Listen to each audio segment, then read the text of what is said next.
बेंगलुरु के software engineer Atul Subhash case में पत्नी समेत चारों आरोपी फरार हैं।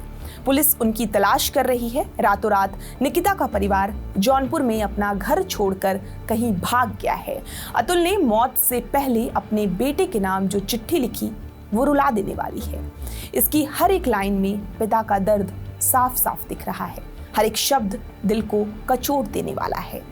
मासूम को तो शायद पता ही नहीं होगा कि उसके पिता अब इस दुनिया में नहीं हैं जो उस पर अपनी जान छिड़कते थे। अतुल ने अपने 4.5 साल के बेटे व्योम के लिए पत्र में लिखा, बेटा मुझे उम्मीद है कि एक दिन तुम मुझे ज़रूर समझोगे। पहली बार जब मैंने तुम्हें देखा तो सोचा कि तुम्हारे लिए मैं कुछ भी कर सकता हूँ, अपनी जान तक दे सकता हूँ। लेकिन दुख की बात है कि ये बात सच हो गई। मैं अब तुम्हारी वजह से अपनी जान दे रहा हूँ। तुम्हें इतने साल से देखा नहीं, इसलिए फोटो देखकर ही तुम्हारा चेहरा याद आता है। मैं अब ऐसा हो गया हूँ कि तुम्हारे बारे में कुछ भी फील नहीं होता, बस एक दर्द सा महसूस होता है। तुम्हारा इस्तेमाल मेरे खिलाफ एक औजार की तरह किया जा रहा है। व्योम के लिए अतुल ने आगे लिखा कि मुझे अब तुम एक गलती की तरह महसूस होते हो।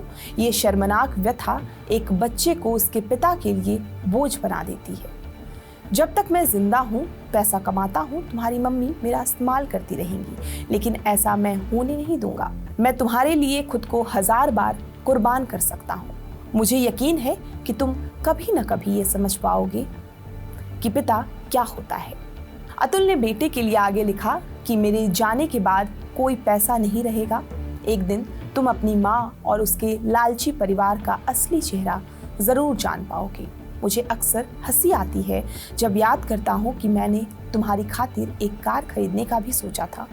उसके लिए मैंने पैसे भी जोड़ने शुरू कर दिए थे। कितनी मूर्खता थी मेरी।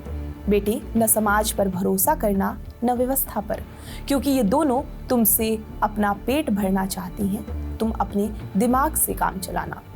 अतुल की शादी 2019 में हुई थी। उसकी पत्नी और उसके पूरे परिवार ने उन्हें कई संगीन झूठे मामलों में फंसाया था। साल 2021 में ही अतुल की पत्नी अपने बेटे को साथ लेकर चली गई थी।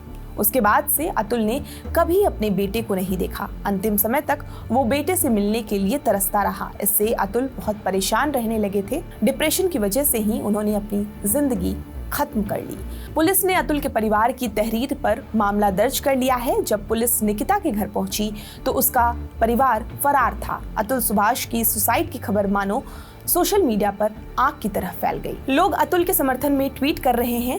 इस बीच सुप्रीम कोर्ट ने भी एक आदेश में दहेज कानून का गलत इस्तेमाल पर सख्ती जताई थी। बहरहाल अतुल के परिवार वाले सिस्टम से न्याय की मांग कर रहे हैं। आपको ये पूरी जानकारी कैसी लगी हमें कमेंट करके जरूर बताएं और देश दुनिया की तमाम खबरों के लिए आप हमारे साथ बने रहें और देखते रहें TV9 डिजिटल।